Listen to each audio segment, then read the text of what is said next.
Kabaddi kabaddi. Indian camp में भी विद्या ने बेहतरीन परफॉर्मेंस दिया 3 पॉइंट राइडर को। और जैसा कि मुझे उम्मीद थी, विद्या इंडियन टीम सिलेक्शन में फर्स्ट राउंड के लिए सिलेक्ट हो गई। पर तभी ऐसा कुछ हुआ जिसे हमने सोचा भी नहीं था। मुत्तू जी, विद्या को टीम में लेने के लिए वो लोग 20 लाख रुपए मांग रहे हैं। क्या बात कर रहे हैं? हाँ गुरुजी, बताइए। मनोज, वो विद्या को टीम में लेने के लिए पूरे 20 लाख रुपए मांग रहा है मुकेश।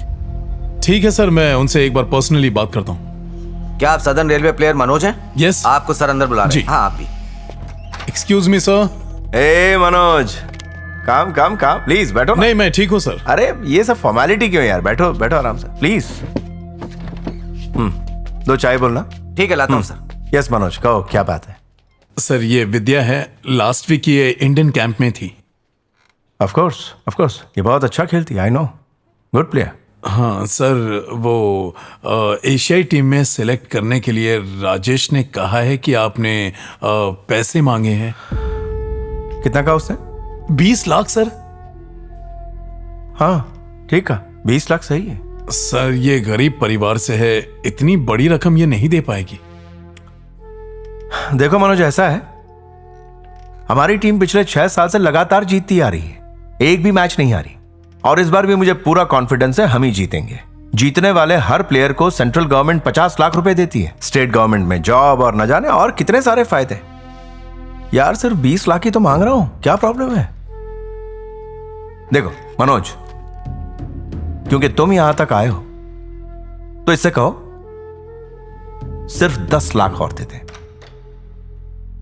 एक्स्ट्रा 10 लाख रुपए, कुल मिला के सिर्फ 30 लाख।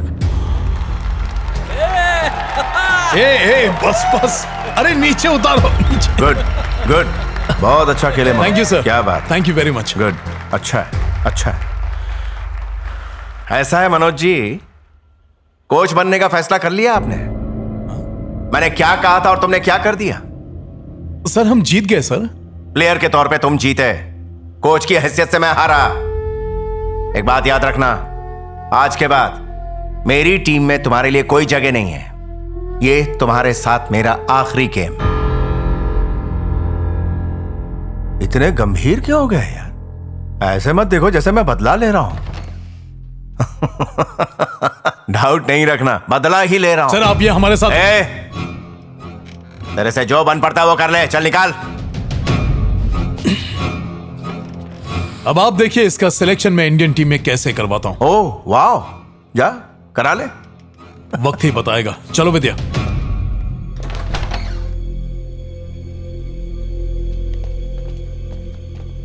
हाँ, मैं उनसे बात कर लूंगा। जैन सर। आओ एलेक्स। हाँ, मैं 5 बजे फोन करता हूँ। और कैसे हो? सब ठीक है सर। ये मेरा फ्रेंड मनोज आपसे मिलने आया सर। नमस्ते और ये सर। विद्या है, प्लीज इसकी आप लोग स्टूडेंट। बैठिए ना। एक बात कहूँ मनोज जी, ये मेरी पर्सनल एडवाइस है। इस लड़की के लिए मुकेश से पंगा लेना आपके लिए ठीक नहीं है, ये तो आप अच्छी तरह जानते हो। मेरी मानो तो इस मैटर से दूर रहो।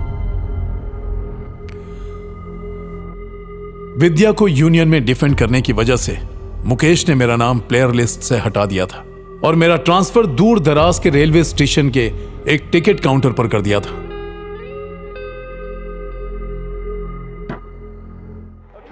दो महीने के बाद एशियाई खेल शुरू हुए। फाइनल मैच में इंडिया का मुकाबला ईरान से हुआ।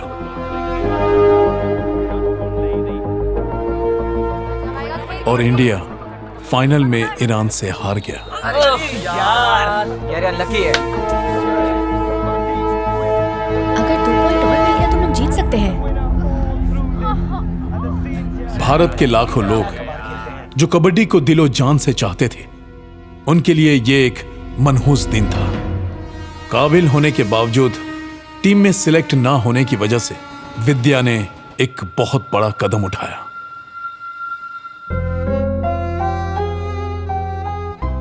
पिछले 25 सालों में इंडिया कभी ऐसे नहीं हारा, पर आज इंडिया फाइनल पहुंचकर भी हार गया। 2 महीने पहले मैं इंडियन टीम में सिलेक्ट हुई थी, अच्छा खेली भी, पर फाइनल टीम में सिलेक्ट करने के लिए सिलेक्शन कमेटी ने मुझसे 30 लाख रुपए मांगे, जो मेरे पास नहीं थे। टैलेंट होने के बावजूद मुझे पैसों की कमी के चलते टीम से निकाल दिया गया। मेरा ये कदम हर उस खिलाड़ी के लिए है जो टैलेंटेड है और मेहनती है।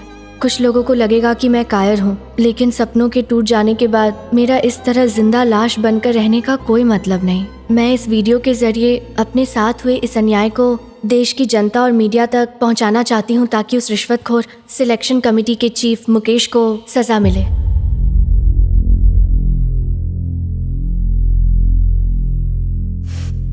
मेरी बहन भी कबड्डी प्लेयर है, हम दोनों जुड़वा हैं। वीरू, पापा का ख्याल रखना। सॉरी पापा।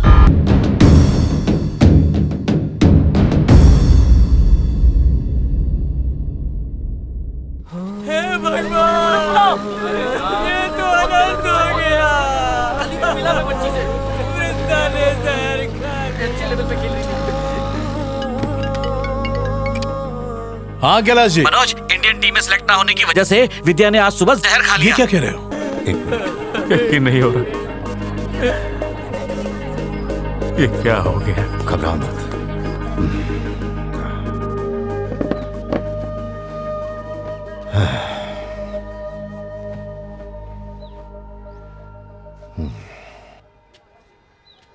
ये करने से वो लोग तुझे टीम में ले लेंगे। एक बात अच्छी तरह ध्यान में रखना, असफल हो जाना इंसान की जिंदगी का वो हिस्सा है जो उसे झेलना ही पड़ता है। बिना इसका सामना किए कोई सफल नहीं हो पाता। औरतों के लिए बहादुरी का जश्न सिर्फ 2 जगह पर मनाया जाता है, एक युद्ध के मैदान में और दूसरा खेल के मैदान में। और दोनों ही जगह सामना किए बिना हार मान लेना शर्म की बात होती है। तुम्हें जीना होगा, हालात से लड़ना होगा, क्योंकि सफलता सिर्फ तुम्हारी मेहनत से ही मिलेगी। यह बात समझ लो तुम। सच्चे खिलाड़ी की यही पहचान होती है, ठीक है? ये कबड्डी का खेल इन लोगों को बर्बाद करके रख देगा। हमें बख्श दीजिए ना। बड़ी मुश्किल से तो शादी के लिए रिश्ता आया है, उसके लिए उस पे रहम खाइए। मेरे पूरे परिवार की जिंदगी मंदिर के चढ़ावे से चलती है। अब मैं 30 लाख कहाँ से लाऊंगा? दुनिया के लोग सपने देखते हैं, बस गरीब सपना नहीं देख सकता। मुझे माफ कर दीजिए। इस हादसे के बाद बाकी लड़कियों ने भी अपनी उम्मीद छोड़ दी। घर का खर्च चलाने के लिए सब लोगों ने छोटी मोटी नौकरी करनी शुरू कर दी। वो ये भूल चुकी थी कि दुनिया अभी भी खत्म नहीं हुई है। अपने सपनों को अभी भी जिया जा सकता है। अगर जिंदगी में मनचाही चीज ना मिले तो इसका ये मतलब नहीं कि हमें उम्मीद छोड़ देनी चाहिए। इसका साइज ठीक है ना? गुरुजी ने इन लड़कियों के सपनों को पूरा करने का बीड़ा उठाया था। अच्छा लग रहा है। और यही बात उन्हें धीरे धीरे अंदर से खाए जा रही थी। उनकी हालत एक ऐसे पिता की तरह हो गई थी जो चाह कर भी अपने बच्चों के लिए कुछ नहीं कर पा रहा था। जो लड़कियां हमारे देश के भविष्य हैं, उन्होंने पेट की भूख की खातिर खुद के भविष्य से समझौता कर लिया। जिनके पैरों ने कभी कबड्डी का मैदान नापा था, आज वो दूसरों के पैरों का नाप ले रही हैं। तकलीफों की बौछारें तो पड़ती ही रहती हैं, उनसे भाग कर जाएं तो जाएं कहां। तकलीफ भरे इस अंधियारे में खुशियों का दीपक तो जलाना ही पड़ता है। पेड़ से चिड़ियों के चले जाने से पेड़ रोने तो नहीं लगता। कल कभी खत्म नहीं होता, क्योंकि वो एक नए सवेरे के साथ फिर आता है। अगर दिल में कुछ करने की चाह हो तो ऊपर वाला राह खुद ब खुद बना देता है। तो आओ अपनी मेहनत और लगन से उम्मीदों की फसल फिर से उगाएं। चलो एक बार फिर से जी जाएं। पतझड़ के बाद बहारें फिर से आती हैं। मुरझाई कलियां एक बार फिर से जरूर मुस्कुराती हैं।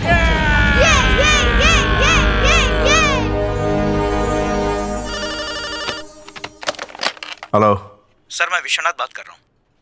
हाँ बोलो। सर, वो सदर्न रेलवे प्लेयर मनोज को तो आप जानते हैं ना? हाँ। वो आपसे मिलना चाहते हैं। क्यों? वो टीम में वापस आना चाहते हैं।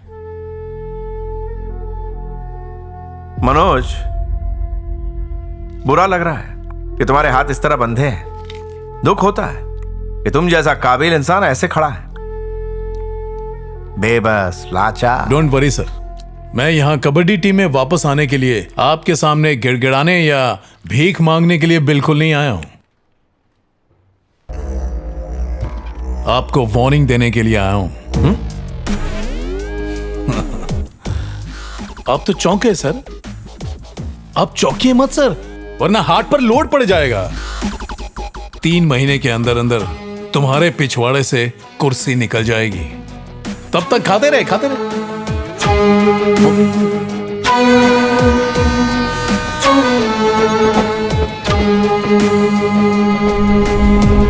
इस मैच में इंडिया के स्पोर्ट्स मिनिस्टर भी आने वाले हैं। ये मैच अगले शुक्रवार को होगा। उस दिन सारा मीडिया आने वाला है और वो कमीना मुकेश राठौर भी। हमें उससे बदला लेने का इससे अच्छा मौका नहीं मिलने वाला है। करने का तो कुछ भी कर सकते हैं, पर उसके लिए हमारे पास टीम कहाँ है? कहना क्या चाहते हैं? हमें बख्श दीजिए ना, हमें माफ कर दीजिए। मुझे माफ कर दीजिए। अगर वो इतने पैसे मांगेंगे तो हम कहां से लाएंगे? आप फिक्र मत कीजिए, मैं उनके घर वालों से बात करूंगा। तुम्हें कोशिश करके देखना चाहिए।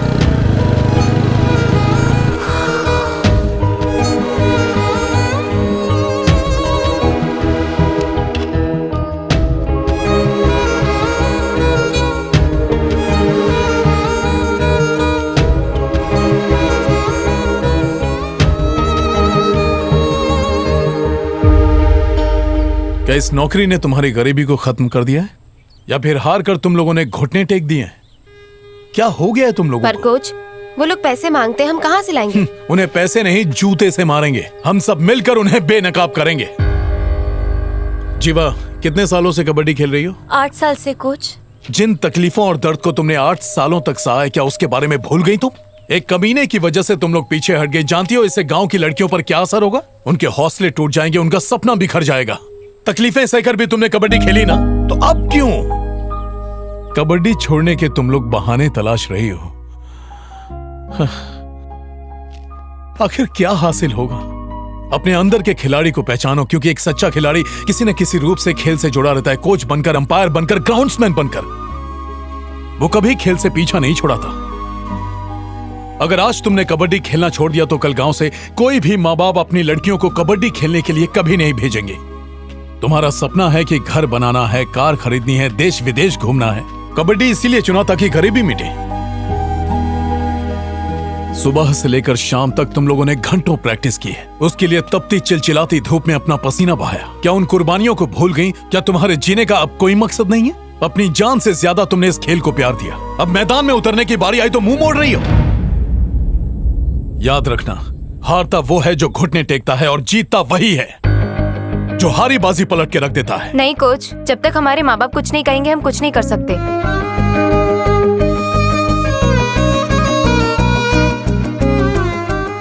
आप यही चाहते थे ना कि आपकी बेटी हमेशा खुश रहे, तो अब उसका गला क्यों घोटना चाहते हैं? उसे अपनी जिंदगी जीने दीजिए, उसे पैरों पर खड़ा होने दीजिए, लड़ने दीजिए। फिर देखिए आपकी बेटी क्या कमाल करती है। क्या आप चाहती हैं कि आप जो करती हैं सारी जिंदगी आपकी बेटी भी वही करती रहे?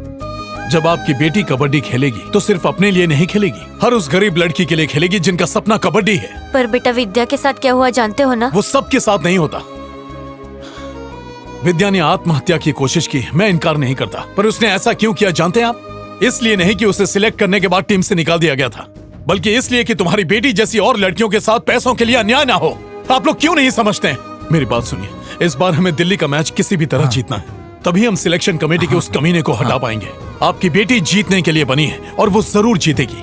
मेरा विश्वास कीजिए। मैं उम्मीद करता हूँ कि कल प्लेग्राउंड में आपकी बेटी जरूर आएगी। आपकी बेटी का भविष्य अब आप पर है। प्रणाम, चलता हूँ।